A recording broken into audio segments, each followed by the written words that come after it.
Good afternoon. Good afternoon. I'm going to say it one more time. Good afternoon. Good Hey, good All afternoon. right, afternoon. that's better because, it's Wisdom Wednesday, right? The first Wednesday in December, we always get together and we learn something, right? You're here for Pyramid Art Books and Custom Framing and Hearn Fine Arts Wisdom Wednesdays for the retired and ready. I don't know if you're retired, but I know you are ready because you are here.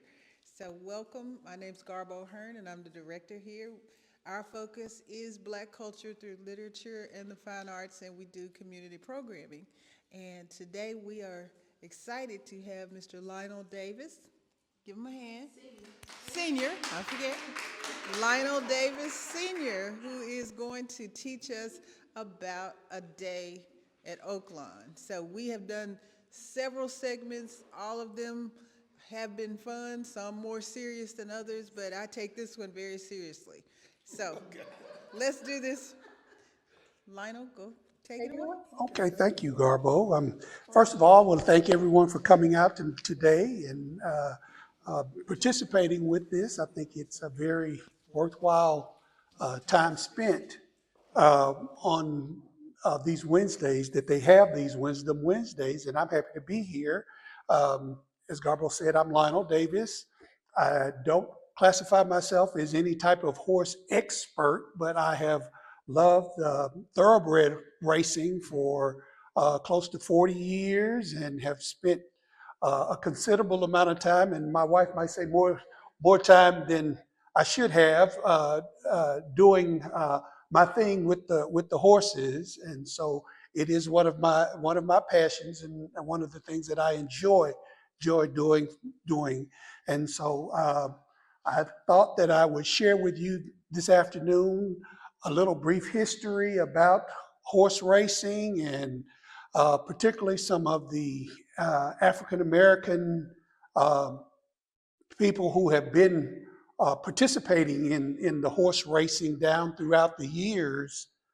And with that being said, I'll get started. That sometimes the horse racing is referred to as the king of sports.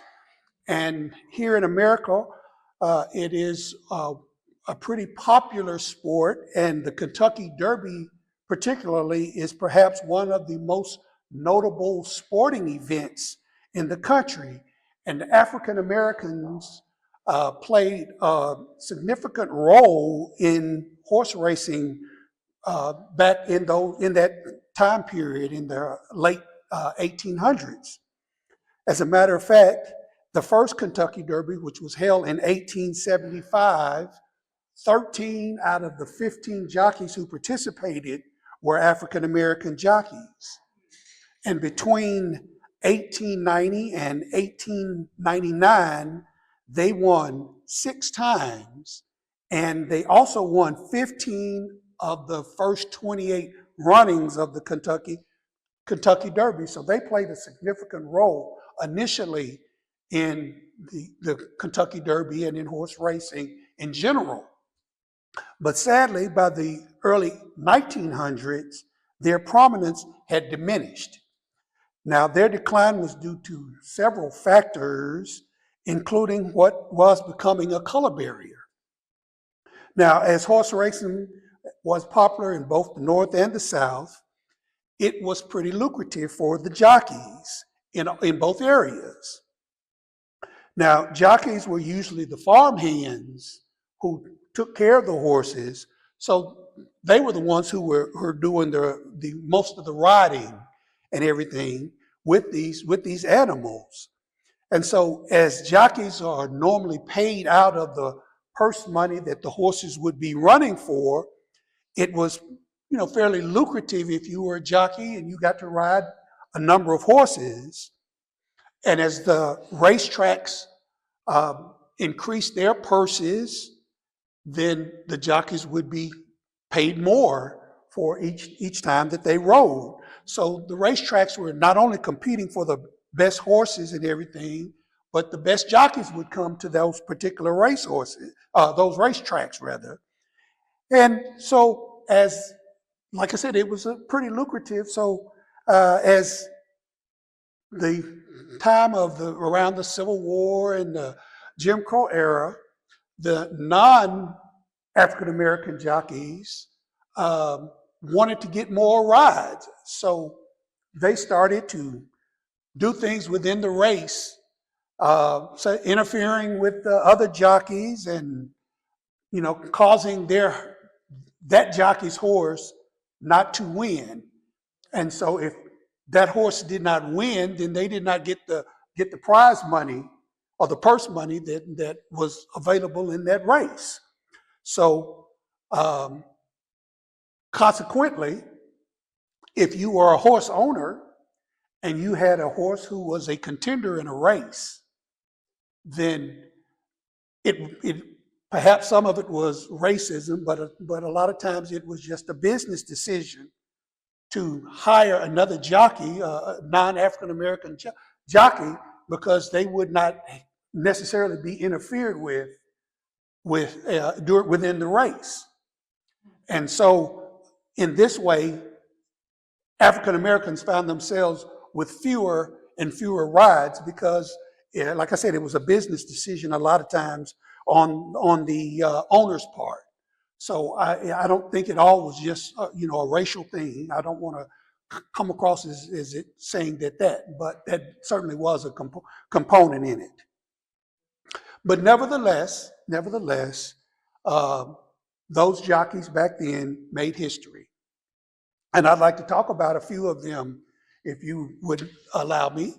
And the first one I'd like to talk about is Oliver Lewis.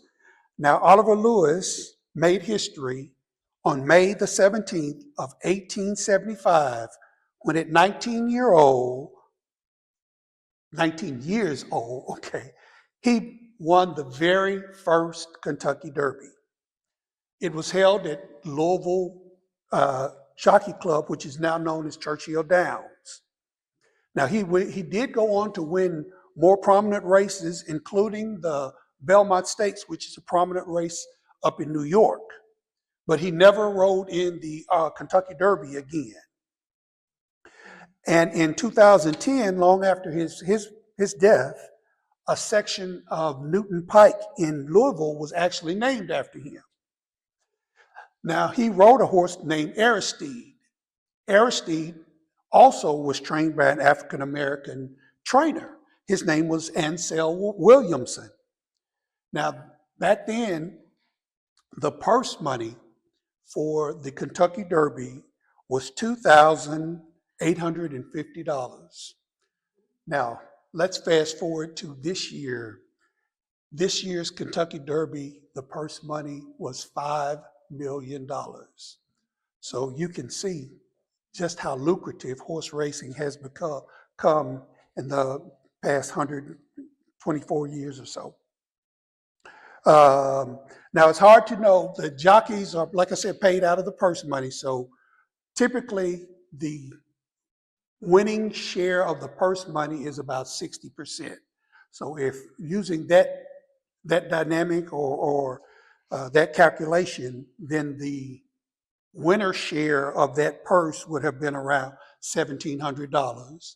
And then the jockey would normally get 10% if we use today's contract, how they pay the jockeys using today. So at $1,700, and he would have made $170, which in 1895, yeah, that would have made him, pretty wealthy, for that time. But it's hard to know because jockeys are contractual, and back then we don't know if they paid them in the same manner that they do now. But that was Oliver Lewis. Another person is Isaac Burns Murphy. Now, he was born into slavery in 1861, and he began his racing career at age 14. Now, he had a mentor named Eli Jordan, and Eli is credited with teaching him consistency, prudence, honesty, and the benefit of being consistent. Murphy won 3 Kentucky Derbies in 1884 and then back to back in 1890 and 91.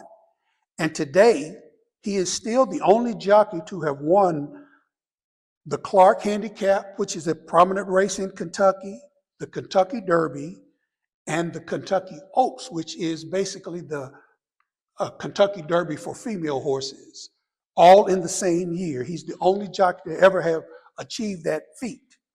Now, according to Murphy's statistics and calculations, he won 628 races out of 1,412 starts, which calculates to 44%.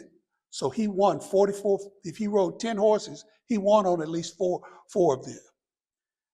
Now, doing some later calculations, which their records were not complete, but they record him at winning 530 races out of 1,538 starts, which calculates to 34%, which still is phenomenal. I looked at some of the modern jockeys today, and if a jockey today is even able to achieve 25%, he's had a fantastic career. And most of them don't get to that plateau. His career, however, was tainted by allegations of alcohol use by someone who actually had lost money on him. And in today's equivalent, they lost $750,000. And like I said, this was the late 1800s. So that was that would be millions today. But those allegations followed him throughout his career, and he had to fight through those allegations. Now, he also rode in a match race, a match race is when it's just two horses in the race. But he was pitted with one of the upper echelon white jockeys at the time and everything. And the race ended in what's called a dead heat and was decided by what's called a photo finish, which was the first of its kind. They had never actually had the camera set up at the finish line to determine which horse actually crossed the finish line, and they actually said that he actually won the race. Okay, that leads us to Jimmy Winkfield. Now, Jimmy is best remembered as the last African-American jockey to actually win the Kentucky Derby. Now, he won it in 1902, but he also won in 1901. He was third in 1900 and second in 1903, rather. Now, Winkfield wound up being blackballed in the United States because he was accused of not honoring an engagement on one owner's horse in lieu of another owner's horse. So they blackballed him. But he went over to Russia and became a very successful jockey over in Russia and in Europe, in France particularly. And he retired with 2,500 wins as a jockey, and then went into a second career as a trainer and was very successful there. Now, while he was well respected in Europe, Sports Illustrated invited him back to the United States in 1961, folks, 1961. It was a reception at the Brown Hotel in Louisville, Kentucky. He arrived at the hotel and was told that he could not enter the hotel through the front door. And it took them going to get some representatives from Sports Illustrated to inform the hotel that he was indeed the guest of honor. And he was in town to pay tribute to him winning the Kentucky Derby 60 years earlier. And this is how he was being treated. So it's still unbelievable that, I was around here in 1961. I was much younger, but but I was still here. So he was disrespected in that manner, but he has also been given accolades. He was inducted into the Sports Hall of Fame, and also New York has named a race in his honor every year, so they recognize him that. Now, this brings me to what I refer to as our local homeboy, Alonzo Lonnie Clayton. Now, he was born in Mississippi, but he and his family moved to North Little Rock, Arkansas.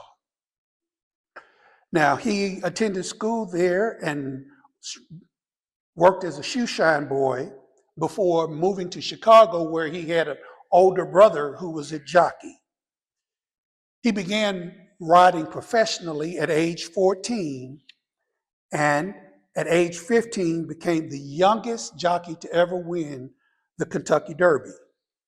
He went on to win back-to-back Kentucky Oaks in 1894 and 1895, and also in 1895, he won the Arkansas Derby. Now, at his racing peak, Clayton won 144 races and finished in the top three an astonishing 60% of the time. So if you were to go to the track and bet on Clayton, he was almost a sure thing to cash a ticket. So considered to be in school to be an exceptionally bright person, both on the track and in business. He built several buildings on Main Street in North Little Rock and built a Queen Anne style home in North Little Rock that the Arkansas Gazette at that time said that it was the finest house on the north side. That house still stands today at 2105 Maple Street in North Little Rock, and it still stands. Today it's known as the Engelberger House. But he was the one who originally built the home in North Little Rock. Now, being a top winning trainer, winning jockey, and winning purse money, and being a top earner as far as that goes, did not insulate him from troubles. After a particularly bad race, Clayton lost his temper and struck a patron. For that incident, the officials at the track fined him $200, which in today's equivalent would be about $6,578. He was then sued by that patron, and his career never flourished after that. But in 2012, he was recognized and posthumously inducted into the Sports Hall of Fame here in Little Rock, in Arkansas. Now, while all of the persons that I mentioned have been males, there have been numerous female African American who have been both jockeys and trainers and even racing officials. And among them are Sylvia Bishop, Eliza Carpenter, and Cheryl White. Now, Cheryl, who in 1992 became the first African American racing steward or racing official, track referee basically, in California. That was a first for a lot of places to have an African American female as an official in horse racing. And that's a very high honor. Now, in the modern era of jockeys, very few African Americans reach the upper echelon of the sport. But Marlon St. Julian is one of the rare exceptions. Marlon is the last African American jockey to actually ride in a modern Kentucky Derby in 79 years, back in 2002, and he finished 7th in that race. Marlon continued to be a jockey until he was injured in a race, and he retired from racing, and now he spends his time as a jockey's agent, securing rides on other mounts for other jockeys. And a jockey that I had the pleasure of meeting is one of probably the most underrated jockeys in the country, as far as I'm concerned. His name is Deshaun Parker. Now, most jockeys never reach the plateau of winning 3,000 or 4,000 races. That is basically the pinnacle. Deshaun has ridden over 6,000 races. He has won over 6,000 races. Not he's ridden in more, but he's won over 6,000 races. And this, despite not getting to ride the most premier horses in the country, you know, and he has outperformed many of the jockeys who get to ride those types of horses. And I'm proud to say that he worked one of my horses for me one morning, but he never got to ride because the day that my horse was entered in the race, he had a previous commitment on another horse, and we don't want to get into, switching the horses. We know what happened with them. And the only jockey who currently rides regularly in Oaklawn right now is a jockey by the name of Rocco Bowen. And he contends with basically the same thing.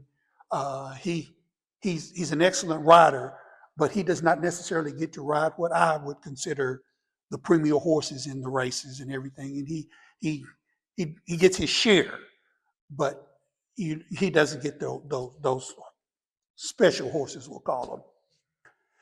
There are also a few African American trainers. I mentioned Jimmy Winkfield and Ansel Williams, but Larry Demerit was the trainer of a horse named West Saratoga. Larry was the last trainer of a horse in 2024. Larry's horse finished 12th in the Derby. And before him, there was a trainer named Hank Allen in 1989. Hank Allen, his horse, Northern Wolf, finished 6th in the Derby. Now, Larry sadly passed away earlier this year, but the Benevolent Association of Kentucky had this to say about Larry. We're so glad and proud that Larry achieved his dream of being in the Derby. He appeared by the best in horse racing. It shows again that the little guy with some luck and skill can compete with stables with greater numbers and bigger bankrolls. Now, Larry's horse cost $11,000, and he's competing against horses in the Derby that may have cost millions.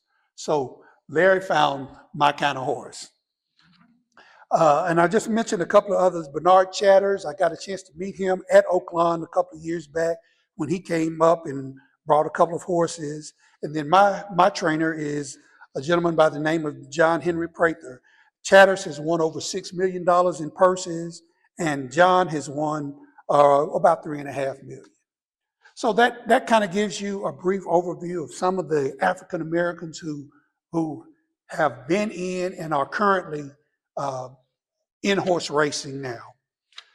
Now, the other thing I want to talk about briefly now is what does it cost to own these horses? Now, I just mentioned some of the horses in the Kentucky Derby this year. First of all, in the Kentucky Derby, you are limited to being a 3-year-old. Now, horses have a unique thing that on January 1st is considered every horse's birthday. So it really doesn't matter when a horse is born during the year. Here in a few weeks, every horse will be considered a year older. So there there are approximately between 18 and 19,000 thoroughbreds born in North America every year and about 100,000 worldwide. Now, some of them are homebreds with people who have breeding facilities and everything, and they breed their own. But many of them are bred by breeding operations and go through what we call sales. Now, one of the biggest sales just concluded back in September. It's called the Keeneland September Yearling Sale. Now, all of these horses are a year old. They will turn 2 on the 1st of January, as I just said. So they're not even prepared to run in the Kentucky Derby, but they are prospects. And so the people are out buying these horses with hopes of being able to be in the Kentucky Derby. Now they sell for as little as around $1,000 to multi-millions. This year's top seller went for $3.3 million. Folks, that was just one horse and at one sale. Okay, now trainers. We talked about those trainers. The trainers cost vary. Um, your average trainer costs around $50 per day, every day, up to around $120 a day to maintain your horse. Um, you also have other added expenses, supplies, transportation, um, any number of other things that can, but your average training bill for a racehorse runs around $1,000 up to around $3,000, depending on the level of horse you have, of course. And maybe it could be a little more than that, you know, if you in the upper echelon. The judge, that is, it's about $50 to $120 per day, which calculates to about $1,000 to $3,000 per month per horse. So when you're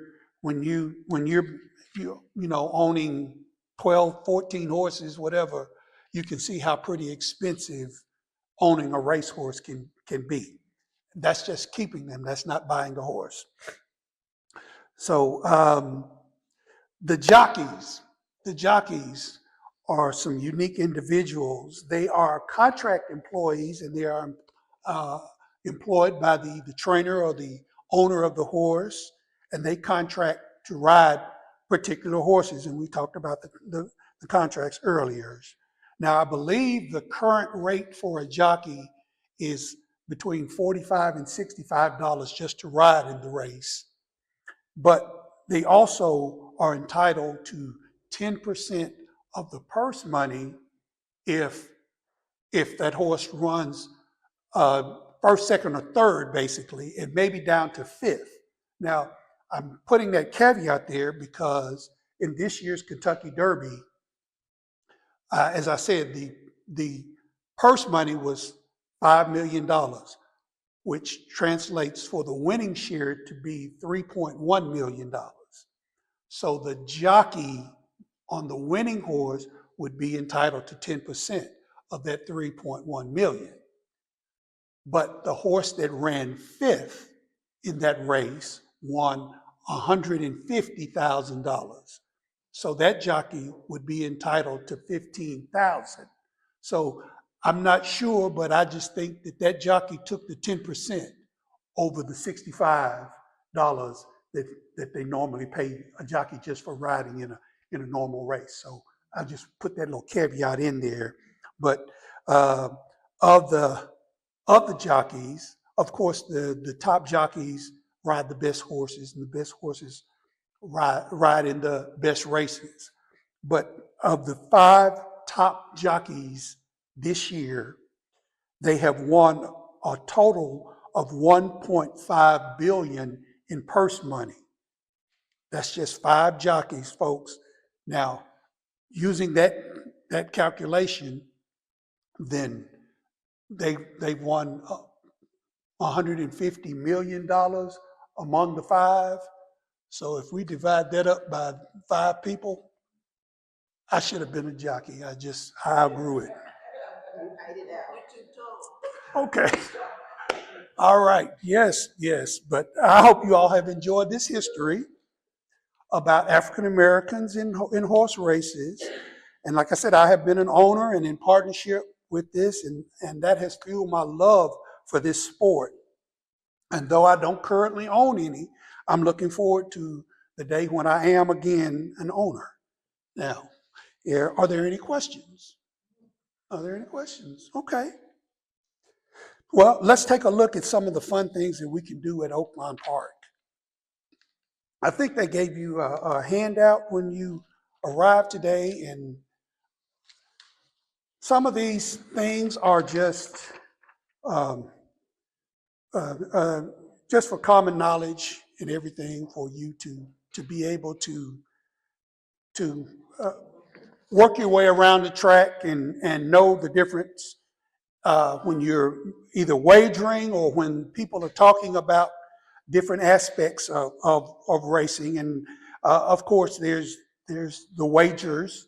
Now there's the win wager, which your horse must run first. The place wager. Now your horse must run first or second.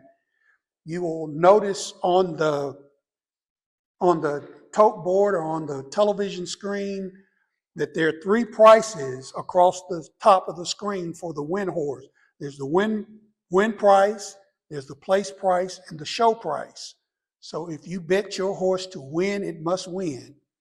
If you bet your horse to place, which is to run second, then it must win or run second.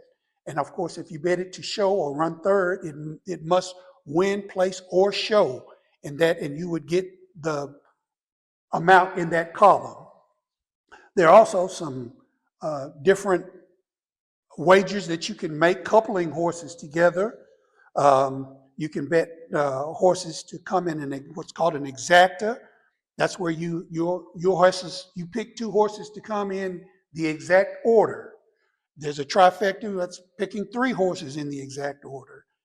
And the superfecta, which is picking four horses in the exact order. Now you can also do what's called a box, where you cover all the different combinations of those horses to to give you a little extra edge, I will call it, just in case one horse beats the other, so you're covered. But those can be a little lucrative, a little costly. Did you have a question? Okay, I didn't put the bet on this, even though we're talking about Oaklawn. I didn't put the bet because if you go to another track, sometimes, well, Oaklawn has a $2 minimum. Yeah. But at some tracks in Louisiana, there's a $1 minimum. So if you can make a $1 win bet in Louisiana, but if you go to Oaklawn, the minimum is $2. So I didn't want to put that on the page and everything, just in case you do go to another track, because these rules do not necessarily apply to all tracks and everything. Now, your exactas, most tracks there's a $1 exacta, so you can, for $1 you can put one horse to win and one horse to run second, and they must run in that exact order. But you could box those same two horses, and then it doesn't matter which one runs first and which one of those, but they must run first and second. But you have both. You have purchased both combinations, so you would still win. Same thing with the trifecta and the superfecta. And then there's several other bets, and I put them down, so we won't go into all of them. And then some other just common racing terms that I have here is they classify the horses, male and female, of course, and then the colts are young males, and then they just call the older males a horse, okay? So, and they call the young female horses fillies, and after you turn 5 years old, you're just an old gray mare, whatever color you are, okay? And you may hear the term gelding, and that's just a male horse that has been castrated, of course. Then we talk about some of the terms that you will hear as far as equipment goes on the horses, they put blinkers. Blinkers are eye covers. Horses' eyes are basically on the side of their head, and particularly younger horses have a tendency to look around when they're running. And so to keep that horse more focused, they put what's called blinkers on the horse, which blocks his vision so that he's looking more forwardly and not able to look all around, which keeps him more focused. And hopefully then he'll perform better on the track. Um, uh, Most of the races are slated in what's called furlongs. A furlong is 1/8 of a mile. So if you hear that it's 6 furlongs, then of course that's 3/4 of a mile, or if it's a mile and an eighth or mile and a 16th, a lot of times they'll use a mile and a 16th sometimes, then it's 8.5 furlongs actually. But that's the way they classify it. We have let's do it. The track, Uh, because I'm confused when like a quarter of a mile, I know I can walk that, so, and they run so long. So well, what are we looking for there? they moved the starting gate to a position equivalent to where the finish line is. Now in Oaklawn, they start on the backside and then they come down and then they finish here. That would be 6 furlongs. Oaklawn is a 1 mile oval. Now other tracks are some are smaller, and of course some are larger. The Belmont track, I believe, is 1.5 miles in circumference. So the Belmont race, the actual Belmont race, basically is one time around the track. So if you were to go to Belmont and they were to run a 6 furlong race, it would start on the backside, but it would start more toward the curve than in Oaklawn, which would start back here because it's only 1 mile. So they just moved the starting gate to a place that it would be 6 furlongs from the finish line. Now, Oaklawn has a unique thing. They have 2 finish lines. They have a finish line that's actually at the 16th pole at their track.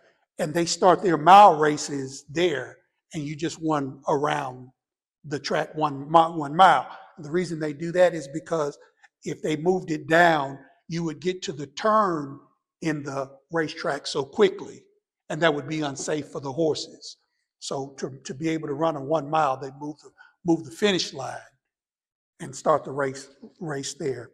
Um, we have some other things like Lasix, which is a diuretic that they give to horses that helps them breathe better. It does not necessarily make them any better than their natural ability, but it helps with their breathing, and if they breathe better, then hopefully they'll perform better. We talked about the purse money is the dollar value of the races that they're in there, and of course the dead heat, which was we talked about with the jockey Winkfield, that if the horses end in a tie, then that's called a dead heat. Yes, ma'am, you have a question? They're saying that it helps them breathe better. When horses run, they have a tendency to to um, to have some capillaries in their lungs that bleed and everything, and so this helps relax the lungs. It does not necessarily make them run any better or anything there, but it just and it's safer for the horses in certain. Now, a lot of the racing industry is trying to get away from that and everything, and particularly these big races like the Kentucky Derby, none of the horses are allowed to run on Lasix. But of course, you have you know some other horses that are older and everything, and they are running on Lasix, and they don't run 2-year-olds on Lasix. What? You're basically in the neighborhood. See that it might have something on the block. Basically, the old saying was what like a Russian race. Well, that's because yeah, you're that you're not a Russian. So my understanding was that it order itself the weight of it. Well, it does. Now that it does, you know, it does do what you just described. But over time, and I guess I want to say in studies, it has not, you can't take a racehorse that really can't run and give him Lasix and make him a winner. So that is why they still allow it in some races, but just I guess mainly for the reasons that you mentioned that everyone's looking for that competitive edge. Well, okay. Well, everybody, like I said, everybody, and I mean the like I said, the purse for the Kentucky Derby was $5 million. So everybody's trying to get a competitive edge, and that may be one of the reasons why they are saying that you're not going to be able to give your horse Lasix and have him you know relieve himself and everything to give him a competitive edge. So that's so. Um, they look at all of that, and I mean, and there are strict regulations about what a horse can have in his system. And these horses are tested, and every winner is tested. Now, of course, that's after the race, so it doesn't necessarily benefit the bettor, but it does add to some integrity of horse racing that they are testing these horses and everything. And one of the most prominent trainers, rather, Bob Baffert, his horse was found to have a banned substance, and he was banned from entering horses in the Kentucky Derby for I believe it was 3 years. And so this year was his first year back in the Kentucky Derby. And so, like I said, that was a financial hit for him not being able to compete. And he is one of the trainers who get some of the better horses in the country just because of his notoriety and everything. And I mean, I think that any trainer that got those horses would be just as successful as he is, but he's the one that gets the horses and the success. Did the public know? I mean, if you bet on that horse and it had banned substance, No, that. that's after the Unfortunately, race that that they find out. yeah, that they find that. So it's unfortunately it's no benefit to the bettors when they do that, and they will come back and disqualify the horse from the purse money and everything, and they punish the owners in that manner. But unfortunately, there's nothing that the betting public can do if they find that a horse was on a banned substance when they run the race and was disqualified from the purse structure. Okay. In your glossary, you don't have my favorite term. Can you explain claiming? Okay, claiming. Well, in horse racing, um, it's a game of you can buy this horse. There are right there. First of all, there are different classifications of races. There are stakes races, which is what the Kentucky Derby is. There are other races that are called allowance races, and that they set certain parameters for the horse, and if your horse meets those parameters, he can run in that race. And then there's the claiming race, which is what you're speaking of. The claiming race basically means that if you go to the horseman's bookkeeper, which is the accountant at the track, and you start an account with the bookkeeper, and you have to have a trainer of record, of course, then if that horse is in a race and eligible to be claimed, you can enter a claim for that horse.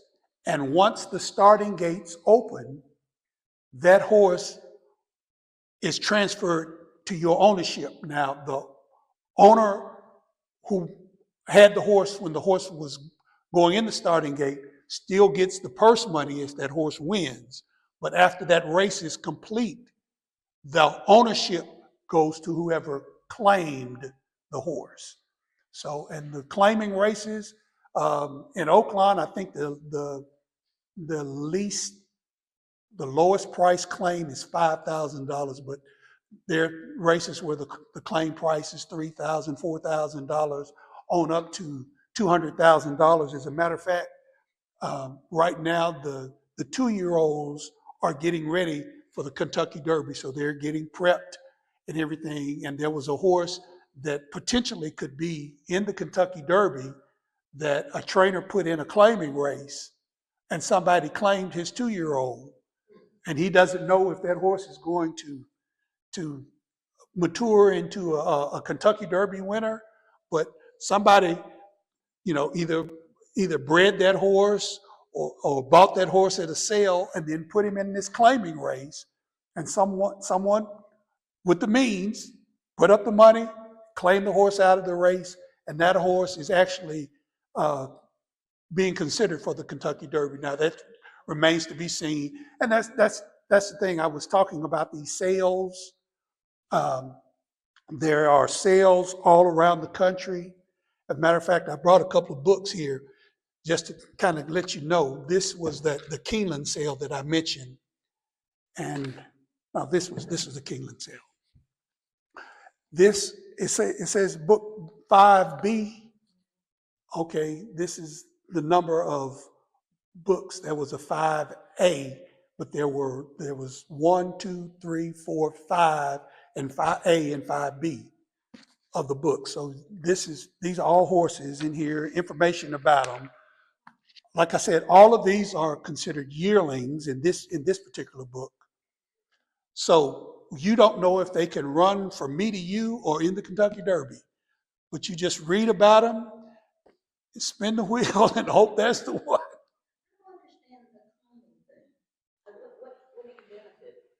Well, you're buying the horse. You're buying the horse, yes. So you can become an owner that way without having to breed the horse, or go to someone who does breed horses and buy one of their horses.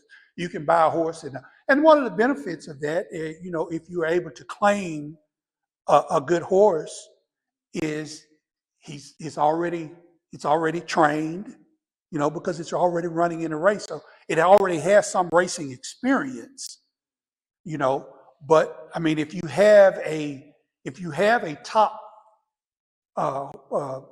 contending horse, then you're not going to enter it in a claiming race for someone else to take advantage of buying him out of the race. So, no, what do the owners get? Well, the owner, if there's a race and you claim the horse, and let's say $50,000, then that owner gets that $50,000. I mean, the previous owner, because you just bought the horse for $50,000 when those gates open. But I bought the horse, and now it's in another race, and it wins the race. You bought the horse. I mean, you stick that in the sense that I see a person of good prospect, and I do not believe his training concern right now are running him in the best way. I don't think he will properly train, but I've seen this horse. You see the potential in that horse, potential in a horse. And so you say, I think that horse is going to turn out to be a better horse than they have him running.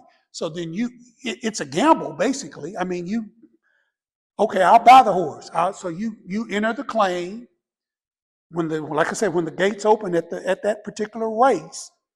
That's basically seals the deal. When that race is over, then you take control of the horse. Then you're free to do with it whatever you want to. You can race it back.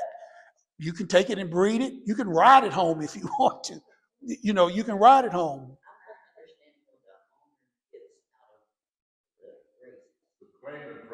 He gets the claiming price. Like I said, the claiming price. If it's 50,000, that's what the owner gets. Whatever Yeah, basically the horse is up for sale. And so the person that I own the horse. Okay, I enter the horse into the race. $50,000 claiming race. You go to the bookkeeper, you give them 50,000 plus tax and all of that there because Uncle Sam got to get his. So the gates open. Okay, the horse wins the race. I get the purse money that the horse was running for. You get the horse. Okay, now what you do with the horse after that, I have nothing to do with. I get $50,000. I get the $50,000 and the purse money. And the purse money for the horse that won in that particular race. Now, if that horse runs again, you get the purse money because you now own the horse. But yeah, well, you have to declare that you want the horse before the race. You can't wait till after the race. Now you can go up to the owner and say, hey, I want to buy your horse. And then you all can work a deal out that way. But claiming, you just enter what's called, you put a claim in the claim box. And there's a box for each race that is a claiming race. And then if there is multiple people trying to buy that same horse, then they basically it's called a shake. Everybody gets a number, and they have a bottle. They put the numbers in, and the first pill that falls out, if that's your number, then you're the winner of the horse. The $50,000 goes to that owner. The other 50 stays with those others that didn't win the claim. So.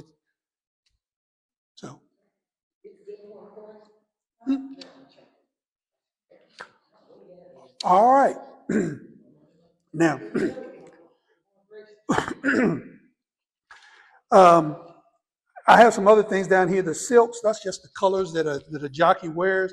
I have some pictures up here of some races, a couple of them and you can see a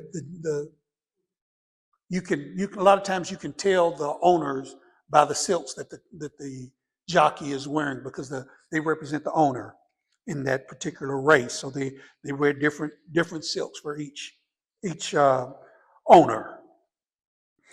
And I also have on that sheet some hints for being a better once you go to the track.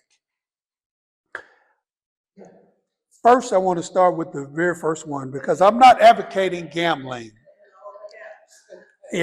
But this is, to me, this is never take more money than you can afford to leave over there. Okay. Well, let's start with this premise. First of all, casinos and racetracks are really not in business to give you money. They're in business to take your money.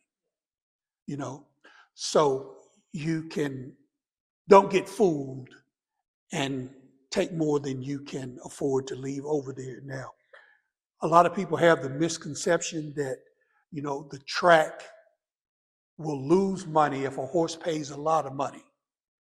No, what the track does is there are pools. There's win pool, place pool, show pool, exacta pool, superfecta, all of those different bets. There are different pools of money. The track takes a percentage of the pool. Then they divide the rest among the bettors. So basically, you're putting your money in the bank, and after the race is determined, then they've already taken their share out, and then they're paying that back to you. So in one pool, you may have 100 winners, we'll say, and that's money's divided by 100 people. Well, in another pool, it's only 3 people, but it's the same amount of money, so those people get more money. So the track is not giving away any extra money. They're just dividing the money in the pool by the number of people that they have to pay out. So don't think that they're not going to do that because they'll pay out a whole lot of money. They don't care if the horse pays $200 to win. It doesn't matter because they're dividing the money out of the pool. And basically the only way that the track can lose money is that they are required to pay basically a nickel on the dollar. And sometimes you'll see, if you ever follow the horse races, the payout is $2.20. That's the minimum that they can pay out.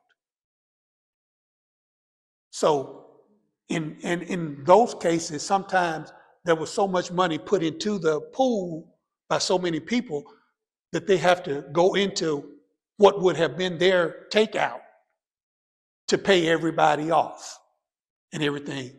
That very rarely happens because of the amount of money in the pool. But when you see that 210, it may have been that most tracks don't give out pennies, so it may have been that it was $2.12 that everybody should get, but they don't give those pennies, so they give you just 210.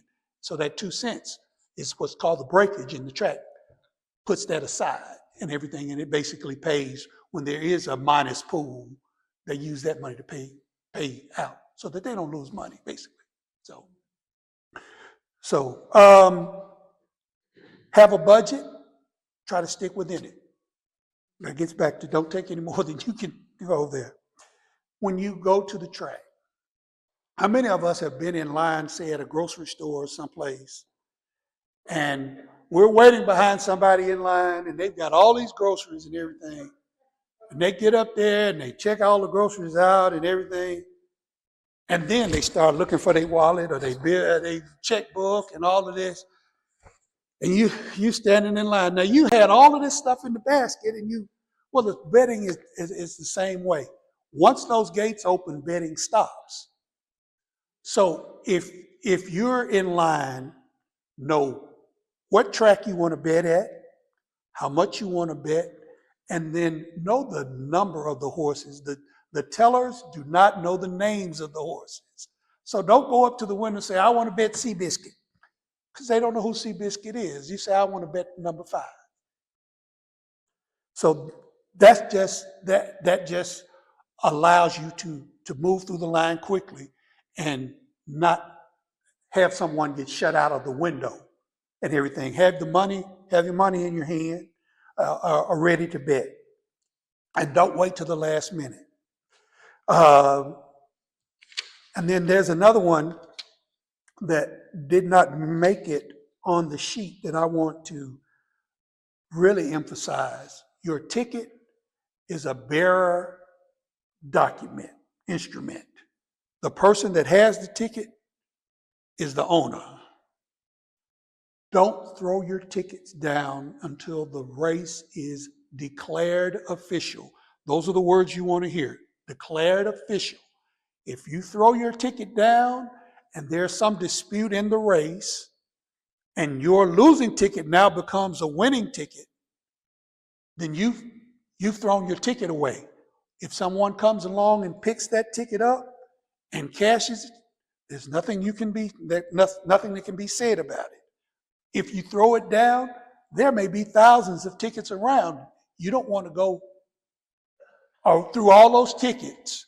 And there are actually people who go to the racetrack and they look for tickets on the ground and scan them and see if they are winners. And you would be surprised at the number of people. I've had people throw hundreds of dollars, a ticket that was worth hundreds of dollars away because they did it before the race was declared official.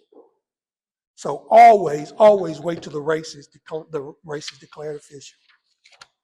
So folks, what's there to do at Oaklawn? More than you can imagine. First of all, there's free admission. You can go to the track at any time and get in free.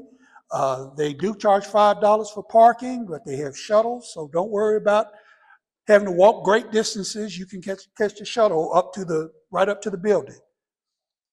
Reserved seating. A lot of people didn't know that you could get a seat inside. There's free grandstand seating, but that's concrete benches, steps basically. But if you go online for about $6, you can get a seat Most of the time during the week, there's plenty of seats. Now, of course, the weekend is the busiest days, so the seats are less plentiful. But $6, you can have a comfortable seat all day. There are multiple restaurants and eating establishments, whatever your taste, from hot dogs and hamburgers to fine dining on both the track side and in the casino.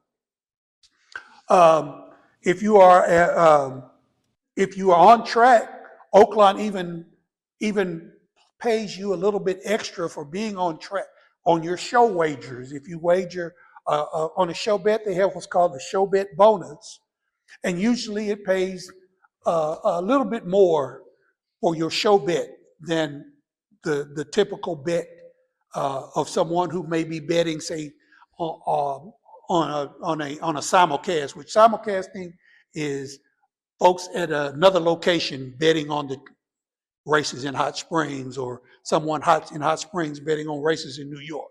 They simulcast the races and make it easy for you to do that. They have a sales department over there for group sales. If you wanted to take a group over to Oaklawn, which some have expressed an interest in going over for a day, and I'd be happy to discuss that with us after this is over. You can even have a race named after you. Several years ago, my sister and my brother-in-law were both turning 60 years old, and my sister knew my brother-in-law loved the horse races, so she inquired about having a race named after him. And so there, you can call over there and talk with their promotions department and everything, and they created a race. And I wasn't able to find the booklet that they give the program, but they put your name on the program, and this one was named Randy Big Slim 60th. That's Randy Big Slim right there. And so we had a race, but she didn't know that since she was turning 60, I decided to have a race named after her. So they had back-to-back races named after them. After the race is over, you get to go down into the winner's circle and take a picture with the winning horse and the connections for that horse. So that's Rhonda, and it was Rhonda's big 60th celebration. So that's one of the things that you can do over there. Throughout the year, there are multiple giveaways. They give away money, they give away prizes. One of the most cherished items that they give away are the bobbleheads. This is Mystic Dan, who was the Kentucky Derby winner in 2024, who was owned in part by someone who lived here in Arkansas. So they give away bobbleheads, hats, different things. There's a thing called the Swipe and Win. And once you become a member of the Oaklawn, I can't call the name of it, Oaklawn Anywhere, then when you go in, you swipe your card, they give away food, they give away free bets, discounts to the gift shop and all of that. So if you are an early riser, they have Dawn at Oaklawn. You can go over. They will allow you to go on barn tours. They interview different jockeys and trainers and everything, and you can have a hands-on. You can also go over early in the morning and watch the workouts if you're so inclined to do that. An early riser, trust me, it's overrated. I've been there, done that for the workouts. But it is fun. It is fun. But like I said, you have to be an early riser because they hit the track at daylight, basically. In the springtime, they open the infield. They have numerous activities out there, bounce houses and different activities for different age groups. They do like I said, they have other giveaways and contests. They have a Arkansas Derby hat contest if the ladies want to go over there. I would advise you though to wear comfortable shoes. It can be a lot of walking. at the track. So you might want to leave those high heels at home, or certainly you want to wear some comfortable shoes because it can be quite a bit of walking. Of course, on the other side of the building there is the casino, and it's of course just steps away. So there's plenty of gaming action, entertainment, more giveaways. As a matter of fact, I believe if you have never attended or been to the casino, I believe it's $150. That there are some restrictions on that, so they're not going to just give you $150. But if you go over there and sign up for with their player card, they do give you, or will reimburse you. Let's put it like that. They will reimburse you. So, of course, the resort is there. There are luxurious rooms there, some even overlooking the track that you can even watch those workouts without having to go over to the track, or you just be there. And then they have a world-class spa. So if you want to go over there and be royally treated, be that queen, that king, the Astral Spa awaits you. And of course, there's always gift shopping over there. There's multiple gift shops all around the track. So there is plenty of things to do. I have included the numbers on there. You can you can call them, or you can go on their website and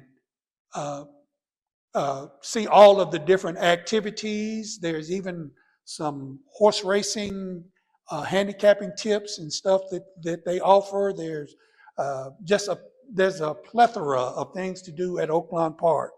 So I hope this has helped you guys look at Oaklawn in a different light, and hopefully that we'll get a chance to go over there and have a great day at Oaklawn Park. So I hope you've enjoyed my little presentation.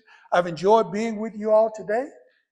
And I have been asked to talk about a few handicapping tips. Handicapping is quite extensive, and we could be here until next year talking about it. So if anybody wants to stick around after this, I don't mind. I've got a few things that I have written down that I'll share with you as far as the handicapping goes. But like I say, there's so many angles on handicapping that we wouldn't have time to get into all of them. So thank you all for coming out. I hope you've enjoyed it. Yes, Oaklawn, their schedule is Thursday through Sunday. For the most part, they do have some special days that they race on, President's Day, and later on in the spring, then they will do something, some Wednesdays and everything, but Sunday. Oaklawn starts here in about 10 days. They start on Friday the 12th. So the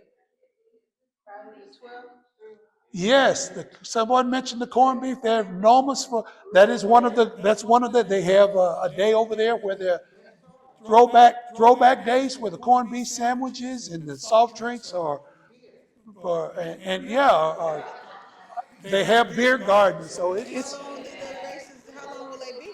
the races will go until May the 2nd, I believe, is the final day for the races. The Arkansas Derby will run the end of March 29th, I believe, is the date for the Arkansas Derby. And then Arkansas Derby will conclude on the Arkansas Races Live will conclude on the day of the Kentucky Derby. Okay. So they'll be running live until the. So how many of you would like to go to the races with Lionel? Let's get your hands in the air. I see this. So, Lionel, we're going to ask you to come up. We're going to plan some things. So we'll let you know that you're here today. And we're going to plan this day at the races with you. I'll look forward to it. I'll look forward to So it. let's give Lionel a hand. And Lionel brought a special All things breakfast, but it's reasons, so they have so be careful.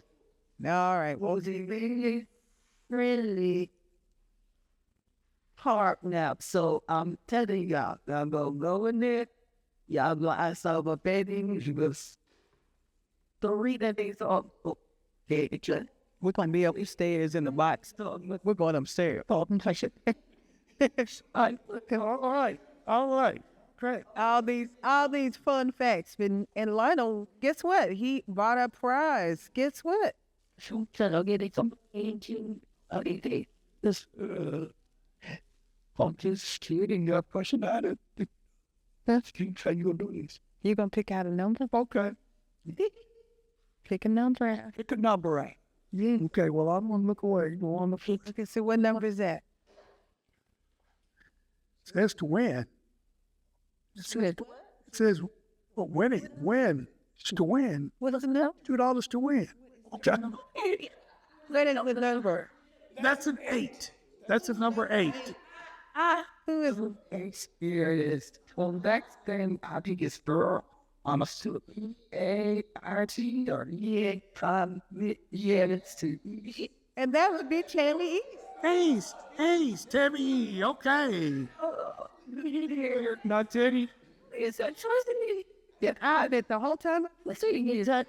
Ted, Yes, that is one of the most cherished giveaways that they have over there. They're almost fights to get the bubble. Look at us go. Oh, okay. Tammy. Thank you. done. No, they better get secured. You gotta get it secured. It comes in a box. Oh, all right. Dude, I love you. Okay. So, yeah, thank you, all of you out there in Facebook land. See what you missed by not being here? Bye. All right. So the other thing, Yeah, pick again. look again. With this guy, these Okay. Number 5. Number 5, who's that? notes is Linda arguing one there. There you go. A gift card. So that's A gift card to buy a book or something here. Here you go. Because the holidays are here. One more. You say one more. Come on. Fingers, do your thing. Okay. about the champagne. Just open it. Seem like We don't sell champagne here. they See that? That would be a 6, I believe. Who's number 6? number 6 is Marsha. Marsha. Where is she? She's on, and we'll make sure she gets this.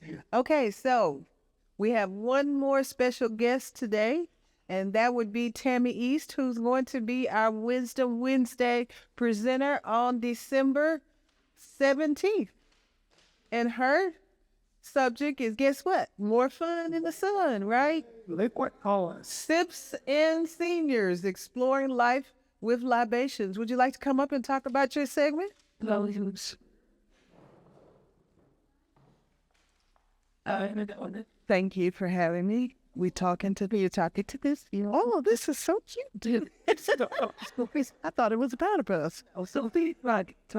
No, I'm Tammy East with Have Bar Will Travel. And next week we plan to talk about Sips and Seniors. One of the things we'll discuss will be just making a quick cocktail for friends when they're coming over. It's the holiday season. You're already in the kitchen long enough doing cooking. So a drink should be something quick, fast, easy. We'll talk about some of the rules for ABC, Arkansas Beverage Control. Also, the limit, alcohol, legal limit, because we don't want you out there drinking and driving. We also know that alcohol has a double-sided coin. It's lots of fun, but it does have a dark side. So we'll review a few of those things just to be aware of, signs to look for in your guests when they come over, that type of stuff. So we will also have a special guest who will be joining us from the Delta Dirt Distillery. Mr. Harvey Williams himself will be coming in. So please tell your friends, and I will. Oh, you already got your shirt, girl. You faster than me. I don't even have my shirt yet. So I will let him know he needs to bring us some T-shirts. Yeah, that could be some prizes. Yes. And so he will be talking about Delta Dirt Distillery, of course, and then we want to also plan a trip to go to the distillery. So he's going to explain how that works, and we're going to work that out with Miss Garbo to make that happen. So, so how many of you are coming back? We will have samples. Well, he has samples. Yes. All right, sampling. So if there sweet roots coming out, so he is actually bringing the sweet roots. I'm gonna make a cocktail, so you all will get to sample. It won't be strong at all, so don't worry. You'll be able to walk out of here. So it's going to be a happy hour, a happy day, a happy hour. So thank you so much. So you can see that Wisdom Wednesdays are about fun, but we're about responsibility too. So she's talking about the responsible way of drinking as a senior when you invite people over, what to look for when you shouldn't just let them drive home and leave. And of course, Lionel has helped us with understanding what can happen with the race at the races and all the history. So thank you so much again for that. And so that concludes our Wisdom Wednesday for today. So we'll see you on the 17th. But on the 28th, we are going to have a holiday party, a gathering of the Wisdom Wednesday presenters and the people who have come. And we'll have a special guest. The great-granddaughter of Scipio Jones will be in town, and she's going to be our special guest and say a few words. So make sure you come to that. It's going to be a lot of fun. The first one in September was a lot of fun, so this one will be as well. And Miss Deidre Levi, come on up. It's a Sunday. It's a Sunday after Kwanzaa. It will be after the Kwanzaa celebration. Yes. And we know you're going to make it fun. Talk about it. Actually, my job in life is to have fun, create joy, make people laugh and smile. That's what I do for a living. I just haven't figured out how to get paid for it, but I'm doing it for a living. Just kidding. Just kidding. But please come. Everyone that attended in September is like, when are you having another one? When are you having another one? And so I think there's a lady that made sure that the cocktails were there and correct, and it was delicious. There was another lady here that had some food here. I think I'm going to make some trays for it. Okay, well, that'll Yeah. be fun. I haven't in years, so It's all good. all right. So no other place to be on Wednesdays. The first and third Wednesday is at. Can I get it louder? Where should you be on the first and third Wednesday? That's right. Wilson Custom Framing. That's right. All right. Well, thank you, and we'll see you on the 17th. All right. All right. Yeah, that's neat.